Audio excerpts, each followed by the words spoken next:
और अब अपने कार्यक्रम में रुख करते हैं अगले सेगमेंट का, जिसका नाम है कृषि साहित्यिक गतिविधि, जिसमें हम आपको कृषि संबंधित अलग अलग पुस्तक और पत्रिकाओं के बारे में जानकारी देते हैं, चर्चा करते हैं।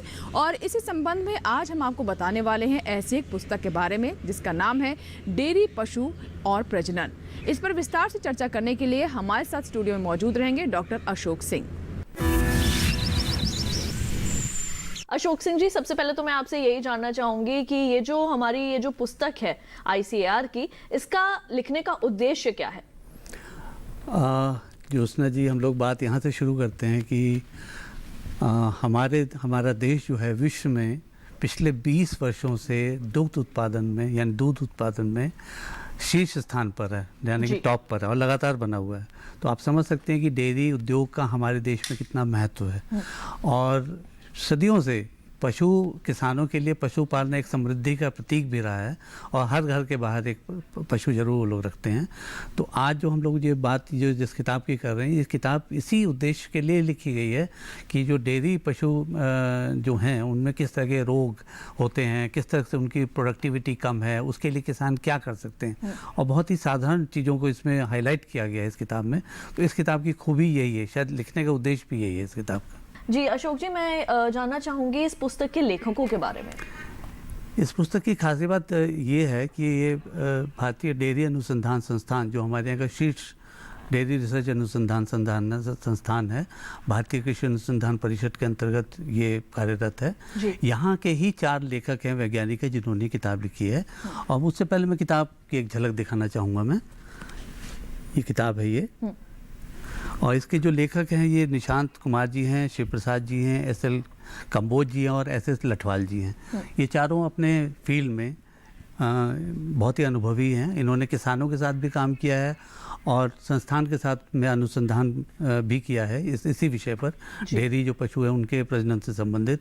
तो उन्हीं दोनों का कॉम्बिनेशन उन्होंने इस किताब में रखने की कोशिश की है। और बहुत ही छोटी किताब है, जो एक तरह से कहा जा सकता है, एक तरह से ये मार्गदर्शिका की तरह जो पशुपालक है उनके लिए उपयोगी हो सकती है। जी, अगर इसके पाठ की बात करूं तो किस तरह के पाठ हैं, किस तरीके की जो बातें, या जैसे आप बता रहे हैं कि एक तरीके से एक गाइडलाइन का काम करती है, तो किस तरीके की बातें जो हैं वो इस किताब के अंदर बताई गई हैं, खासकर पशुपालकों के लिए? हाँ, तो ये किताब जैसा कि बताया कि बहुत छोटी किताब है और इसको बहुत ही संक्षिप्त रखने का प्रयास किया गया है और बहुत ही सैद्धांतिक नहीं है। इसमें प्रैक्टिकल बातों पर ज़्यादा जोर है। जैसे कि पहला जो चैप्टर है वो सामान्य प्रजनन के बारे में, कि मतलब जो पशु जो उन्होंने पाले हुए हैं उनमें सामान्य प्रजनन की क्या स्थिति होती है और सामान्य तौर पे क्या क्या उसकी बातें होती है जिनसे उनको पता चलता है कि पशु मतकाल में है, उसका कब इंसेमिनेशन करवाना चाहिए, या जो और भी चीज़ें हैं। दूसरा जो चैप्टर है वो कृत्रिम प्रजनन के ऊपर है, यानी कि आर्टिफिशियल जो इंसेमिनेशन होता है उसके ऊपर। और ये भी मैं बता दूं कि इस बार के बजट में ये रखा गया है कि जो कृत्रिम प्रजनन है अब तक जो 30% होता था उसको 70% तक लाना है। इसका सबसे बड़ा फायदा ये है कि इससे जो और अच्छी नस्ल के पशुओं का प्रजनन संभव है, जिसका जो इंसेमिनेशन होता है वो बाहर से जो पशु आते हैं उनसे संभव है, और जो इनकी वो जो नस्लें हैं उनको सुधारा जा सकता है। तो कृत्रिम प्रजनन के क्या फ़ायदे हैं, उसमें क्या क्या सावधानियाँ बरतनी चाहिए, कैसे करवाना चाहिए, उस चैप्टर में वो सब बातें बताई गई हैं। तीसरा जो चैप्टर है वो इस बात पर है कि जो प्रजनन से संबंधित रोग होते हैं उनके बारे में बताया गया है कि उनको कैसे रोकथाम करें और क्या क्या उनके पीछे सावधानियां रखनी चाहिए। और चौथा जो चैप्टर है वो प्रबंधन के बारे में है कि जब हो जाता है नवजात शिशु, जब हो जाता है उसका कैसे प्रबंधन करें, कैसे देखभाल करें, कैसे पोषण करें। तो बहुत ही सहज और सरल लैंग्वेज में ये किताब जो है ये इस तरह से प्रस्तुत की गई है। जी, तो पुस्तक का नाम है डेयरी, पशु और साथ ही के साथ प्रजनन। तो इसके अंदर जो तमाम जो समस्याएं आती हैं पशुपालन में या प्रजनन में, जिस तरीके की समस्याएं आती हैं उनका जो समाधान है वो भी दिया गया है। अंत में मैं आपसे जानना चाहूंगी कि हमारे जो पशुपालक हैं कहाँ से पुस्तक ले सकते हैं और इसका कितना मूल्य है? ये पुस्तक जो है भारतीय कृषि अनुसंधान परिषद ने ही प्रकाशित की है, और जो भारतीय कृषि अनुसंधान परिषद का कृषि ज्ञान प्रबंध निदेशालय है, directorate of knowledge management and agriculture, जो IRI दिल्ली में पूसा में स्थित है, वहाँ के सेल काउंटर से ही अभी तो फ़िलहाल मिल सकती है, क्योंकि अभी तो डाक से भेज पाना संभव नहीं हो पा रहा है। और जो किसान हैं उनको जब भी ये थोड़ा सा ख़त्म होता है तभी वो ले पाएंगे। और सिर्फ 170 रुपये मूल्य की ये किताब है और 78 पृष्ठ की छोटी सी किताब है और ये काफ़ी जो डेयरी पालक है उनके लिए काफ़ी महत्वपूर्ण कही जा सकती है ये। चलते चलते एक सवाल मेरा आपसे ये भी है कि ये हिंदी और अंग्रेजी दोनों ही भाषाओं में है या केवल किसी एक भाषा में? नहीं, ये सिर्फ हिंदी में ही है और अंग्रेजी में जो पुस्तक है वो अलग तरह की पुस्तक है। वो तो वो बेसिकली वो साइंटिफिक ज़्यादा है, टेक्निकल ज़्यादा है, लेकिन ये जो है ये जो हिंदी भाषी जो किसान हैं, पशुपालक हैं, उन्हीं को दृष्टि पर रख के इसको लिखा गया है। और इसमें ख़ासतौर से जो अनुभवों को साझा किया गया वो ऐसे अनुभव हैं कि जब किसानों के वैज्ञानिकों का जब तालमेल होता है, जब उनसे मेल मिलाप होता है, तो वो जो सवाल करते हैं, जो व्यवहारिक अपनी समस्याएं रखते हैं, उसको काफ़ी हद तक इस किताब में उन चीज़ों को रखने की कोशिश की गई है। जैसे कि अगर कोई इस किताब को लेता है तो जैसा कि पहले भी बताया कि ये एक तरह से मार्ग निर्देशिका की तरह काम करती है, तो इससे वो टिप लेके भी अपनी बहुत सारी चीज़ों को कर सकता है, जिसमें कि पशुपाल मतलब जो पशु चिकित्सक है वहाँ तक जाने की शुरुआती स्तर पर ज़रूरत ना पड़े, शुरुआती स्तर पर वो अपना संभाल सकता है। और जब ऐसी भी स्थितियाँ बताइए कि अगर जब ये ऐसा हो जाता है तो कब जाना चाहिए पशुपाल मतलब जो चिकित्सक है उनके पास और किस तरह का इलाज करवाना चाहिए। तो आम बोलचाल की भाषा के अंदर जो है वो ये किताब लिखी गई है और हमारे जो पशुपालक हैं वो इसको खरीद सकते हैं और इसका मूल्य भी ज़्यादा नहीं है। तो अगर आप अगर आप पशुपालन के क्षेत्र में हैं और किसी तरह की प्रजनन में आपके पशुओं को किसी तरह की समस्या आ रही है तो उसमें तमाम वो बातें जो हैं वो इसके अंदर दी गई हैं, क्या समस्याएं हैं, किस तरह से आप शुरुआती स्तर पर उनका समाधान कर सकते हैं। तो अशोक सिंह जी बहुत बहुत धन्यवाद, आप आए यहाँ पर और आपने इस पुस्तक के लिए चर्चा की और इतनी अच्छी जानकारी इसके संबंध में दी। बहुत बहुत शुक्रिया। और इसी के साथ कार्यक्रम कृषि परिक्रमा में वक्त हो चला एक छोटे से ब्रेक का। जल्द लौटेंगे वापस, कहीं मत जाइए, देखते रहिए दूरदर्शन किसान।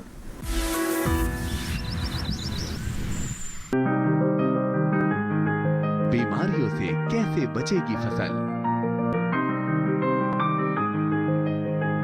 मवेशियों की मुश्किलों का क्या है हल, कहां से लाएं बीज, कितनी लगेगी खाद, किसानों के हर फोन का विशेषज्ञ देंगे जवाब। देखिए हेलो किसान लाइव सोमवार से शुक्रवार शाम 6 बजे। ये कामयाबी है अन्नदाता की, ये कहानी है खेत और खलिहानों की। कैसे करें अपने पशुओं की देखभाल, जानिए गांव-गांव के किसानों का हाल।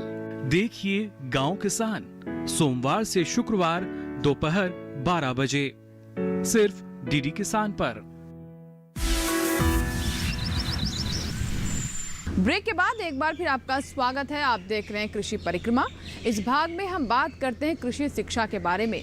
हमारी पूरी कोशिश होती है कि कृषि शिक्षा और रोजगार से संबंधित तमाम नई नई जानकारियां हम आप तक पहुंचाते रहें ताकि आप एक बेहतर भविष्य प्राप्त कर सकें। इसी सिलसिले में चलिए बात करते हैं हमारे सहयोगी निमिष कपूर से और जानते हैं कि वो क्या जानकारी दे रहे हैं। तो हमारे साथ हमारे करियर एक्सपर्ट श्री निमिष कपूर जुड़ गए हैं। निमिष जी, आपका बहुत बहुत स्वागत है हमारे इस कार्यक्रम में।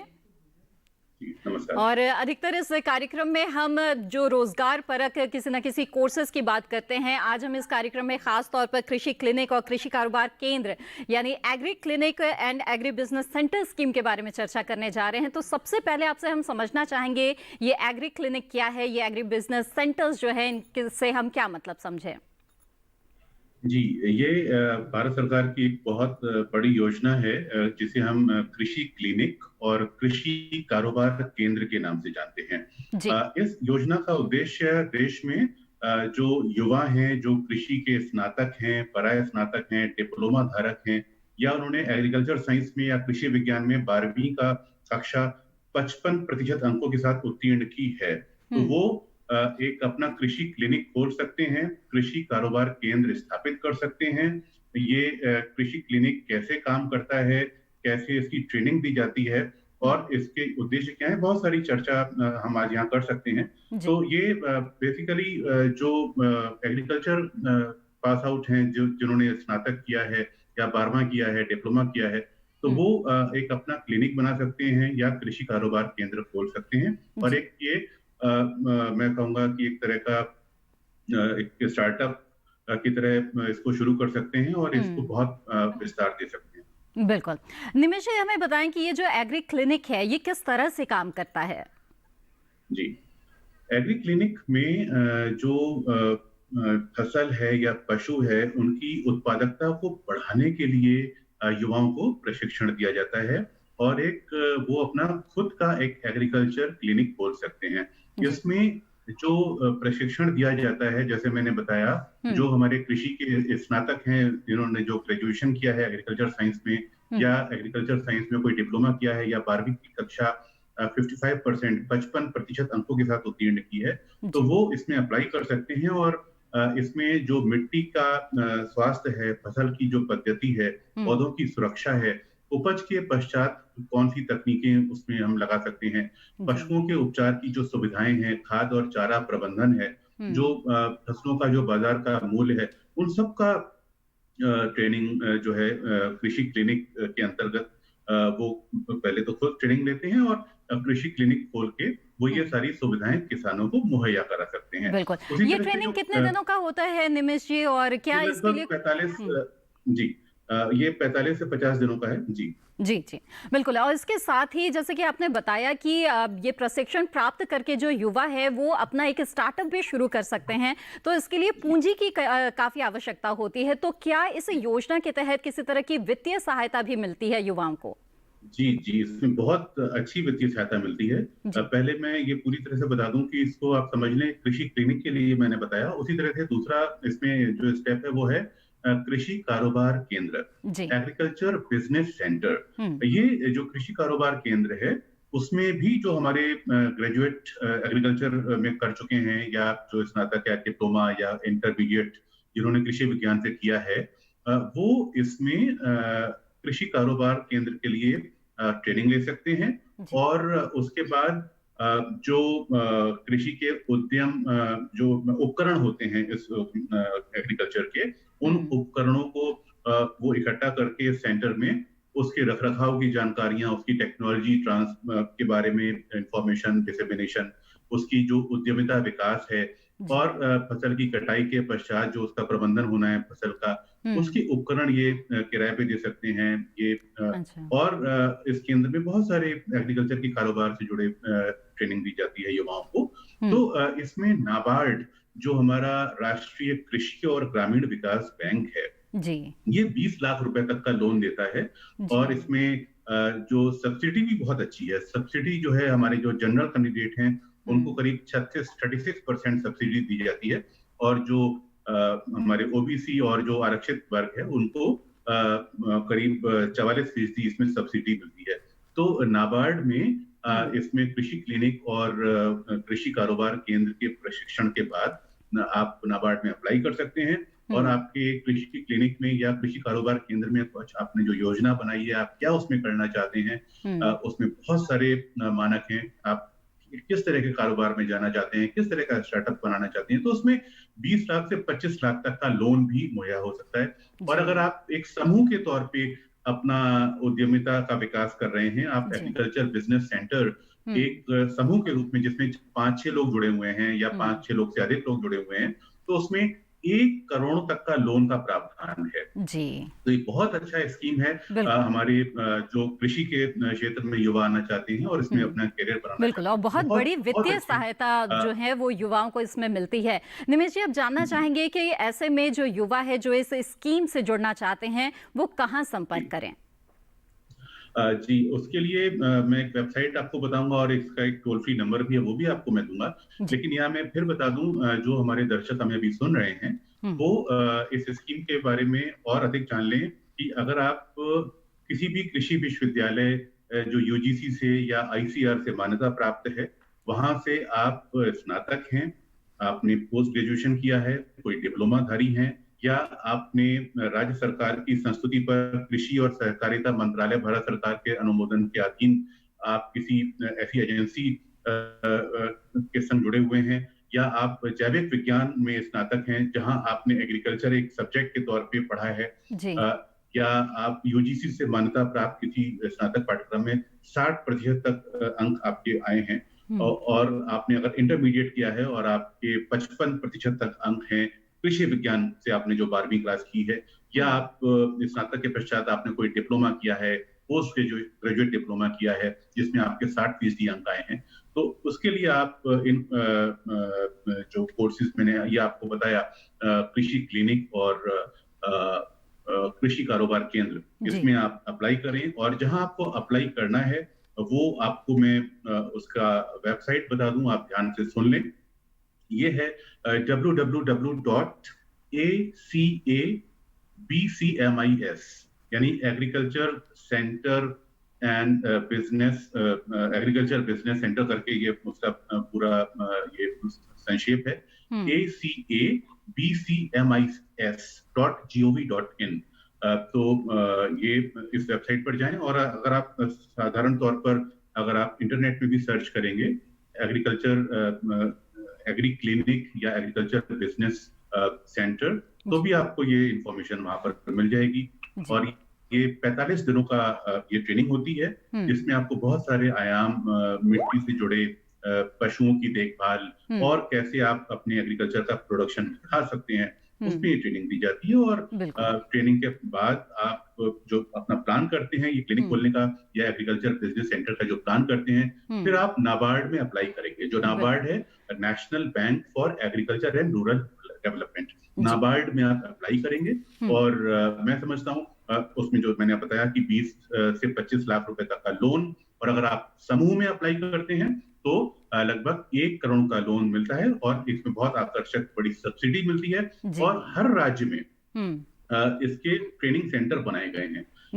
हर राज्य में आप इंटरनेट पर जाएंगे तो आपको ये सारे अपने राज्य के सेंटर मिल जाएंगे। और अगर आपको कोई समस्या आती है, आपको सेंटर नहीं मिलता है, तो आप नाबार्ड से संपर्क कर लें। तो नाबार्ड में जो नोडल ऑफिसर हैं, जो एग्री क्लिनिक के या एग्रीकल्चर बिजनेस सेंटर के, वो आपको उस केंद्र तक पहुंचने में आपकी मदद करेंगे। अब क्योंकि देखिए ये कोविड का समय है और बहुत बड़ी तादाद में युवा जो हैं वो बेरोजगार हैं, या बहुत बड़ी तादाद में हमारे जो स्नातक हैं, जिन्होंने एग्रीकल्चर साइंस से अपनी पढ़ाई की है या 12वीं पास की है, डिप्लोमा धारक हैं, उनके लिए बहुत बड़ा और बहुत सुनहरा अवसर है। क्योंकि इस समय सरकार जो है, सरकार का लक्ष्य है इनकम को, फार्मर्स की जो इनकम है, जो हमारी एग्रीकल्चर की इनकम है, वो 2022 तक दोगुना करना। तो इस अवसर का जो युवा है वो जरूर लाभ उठाएंगे, ऐसी हम उम्मीद करते हैं। निमेश जी, आपने बहुत ही महत्वपूर्ण जानकारी हमें दी है, आपका बहुत बहुत धन्यवाद। धन्यवाद, थैंक यू। और इसी के साथ कार्यक्रम में वक्त है एक छोटे से ब्रेक का। हम जल्द हाजिर होंगे, आप बने रहें दूरदर्शन किसान पर।